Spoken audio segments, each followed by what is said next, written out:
Assalamualaikum warahmatullahi wabarakatuh. Di kesempatan kali ini kita akan coba praktekkan langsung cara pengisian aplikasi pemetaan mutu dari lembaga. Lembaga yang bisa mengisi adalah lembaga PAUD dan Dikmas, seperti kelompok bermain, taman kanak-kanak, SPS, TPA, ada juga SKB ataupun PKBM. Nah, cara pengisiannya adalah yang pertama kita buka alamat di paudikmas.jatim.kemdikbud.go.id/PIT. Kita buka di browser, disarankan menggunakan Google Chrome, Mozilla Firefox ataupun Opera. Nah, setelah kita buka alamat pemetaan mutu, akan tampil halaman seperti ini. Kita pilih di pojok kanan atas ada login, kita klik login, kita masukkan NPSN dan juga password.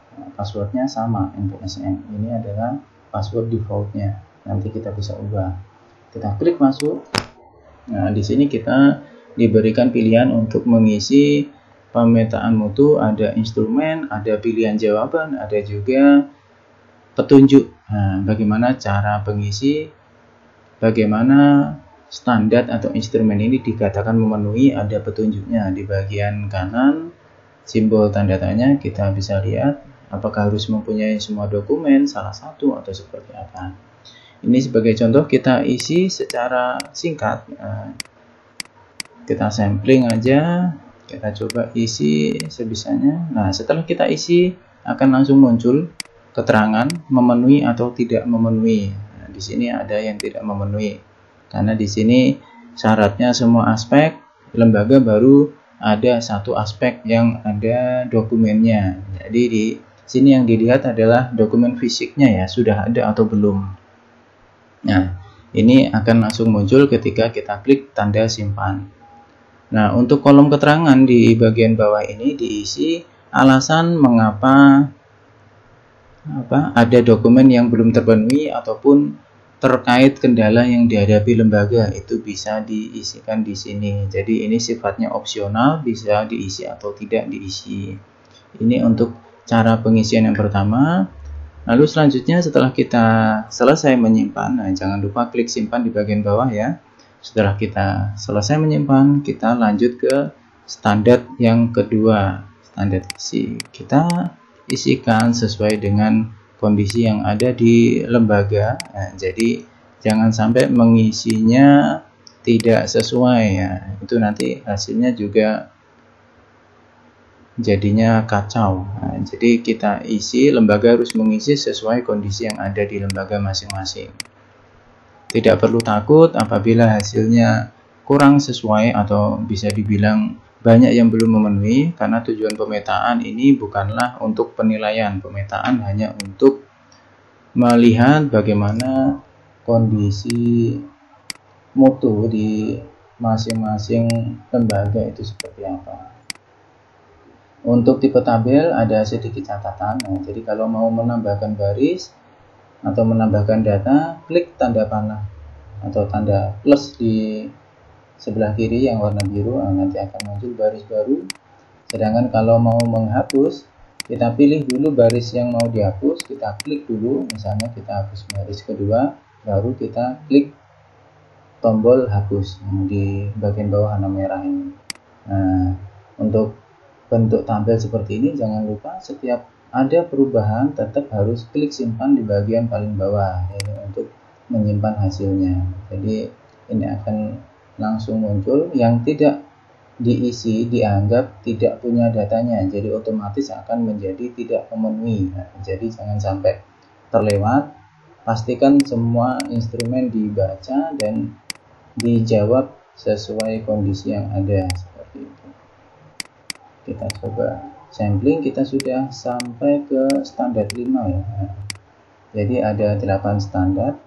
Nah, di sini untuk pemetaan mutu diwajibkan lembaga untuk mengisi sampai 8 standar. Ini posisi kita masih di standar 6, ada 3 yang belum, pengelolaan, pembiayaan, penilaian. Nah, ketika ada 3 atau ada 1 saja yang belum disimpan, maka untuk outputnya masih belum bisa dilihat. Seperti ini kalau kita lihat output di bagian bawah ada detail, ada agregat, kalau kita klik ini kosong semua. Nah, jadi memang hasil pemetaan mutu tidak akan terlihat apabila lembaga belum selesai mengisi.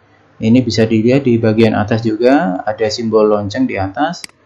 Nah, di sini kalau kita klik ada notifikasi standar mana saja yang belum disimpan. Nah, kita lengkapi dulu.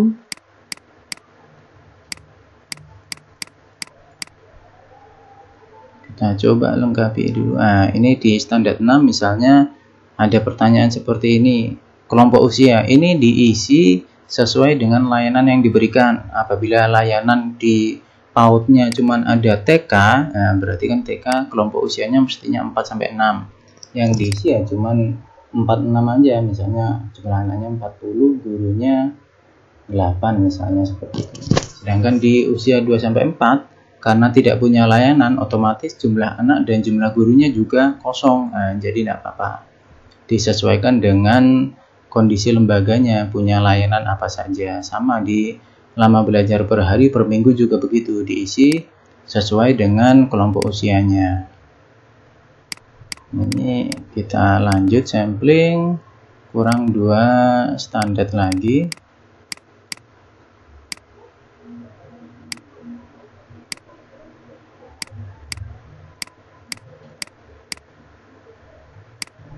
Nah, kalau kita sudah mengisi semuanya, di bagian notifikasi sudah tidak akan ada lagi mana yang belum diisi, kita dianggap sudah mengisi pemetaan mutu secara lengkap.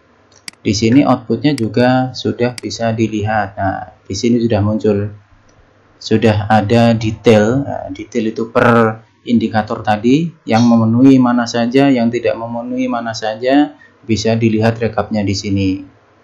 Sedangkan untuk agregat ini lebih ke grafiknya, prosentasenya dari 40 indikator ini yang memenuhi ternyata ada 22, 18 belum. Nah, jadi kalau dilihat grafiknya ada grafik per standar yang memenuhi berapa, tidak memenuhi berapa.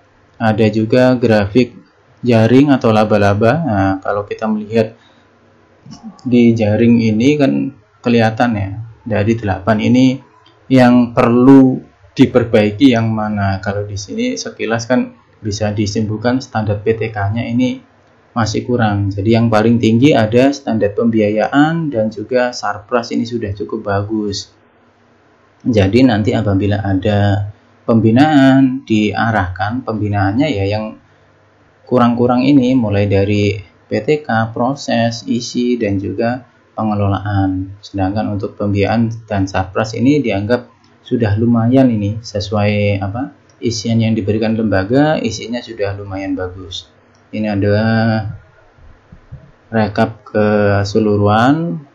Ini dan di bagian paling bawah ada rekomendasi. Ini adalah yang dimunculkan indikator-indikator mana saja yang tidak memenuhi. Jadi ini sebagai catatan juga bagi lembaga. Jadi lembaga ketika mengisi pemetaan mutu tidak harus ketika ada jawaban yang atau ketika ada dokumen yang masih belum dimiliki, ya, misalnya di sini 221 masih belum memiliki dokumen panduan tentang perlindungan kekerasan psikis dan terhadap diskriminasi, ini belum punya. Nah, jadi bukan berarti harus dicari dokumennya ini saat itu juga harus punya, enggak. Jadi masih ada kesempatan ketika pemetaan mutu ini selesai, nah, tahun depan kan bisa mengisi lagi. Nah, di situ hasil dari kegiatan atau dari rekap isian ini tadi bisa sebagai catatan lembaga untuk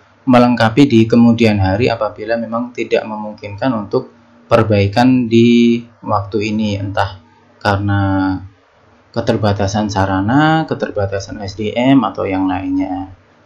Begitu, ini adalah cara pengisian pemetaan mutu dari lembaga. Contohnya adalah lembaga PAUD. Nah, jadi kalau di lembaga Dikmas caranya juga hampir sama.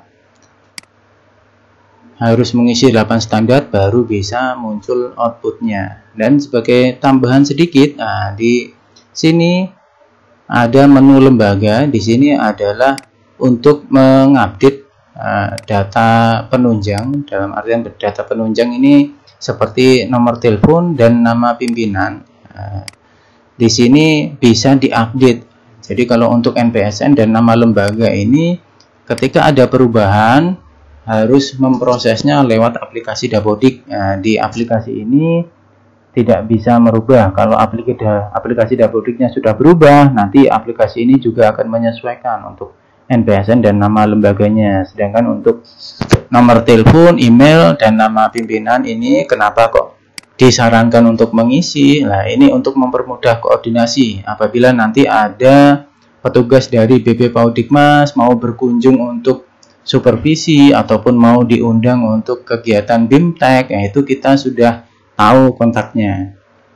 Ataupun dari Dinas Pendidikan, dari penilik, dari pengawas mau berkunjung. Nah, kalau alamatnya sudah jelas, jalannya apa, nomor berapa, apalagi ada nomor teleponnya, nah, itu untuk kedepannya pembinaan ke lembaga juga bisa lebih mudah seperti itu. Jadi diharapkan lembaga memang mengupdate untuk data lembaganya di menu lembaga ini. Jadi di samping menu wajib pemetaan mutunya yang harus diisi secara lengkap, juga disarankan untuk melengkapi data di profil lembaga. Mungkin itu yang bisa saya sampaikan terkait pengisian pemetaan mutu. Nanti apabila ada pertanyaan atau ada yang kurang jelas, bisa menghubungi verifikator ataupun petugas dari BP PAUD dan Dikmas Jawa Timur. Baik, cukup itu. Wassalamualaikum warahmatullahi wabarakatuh.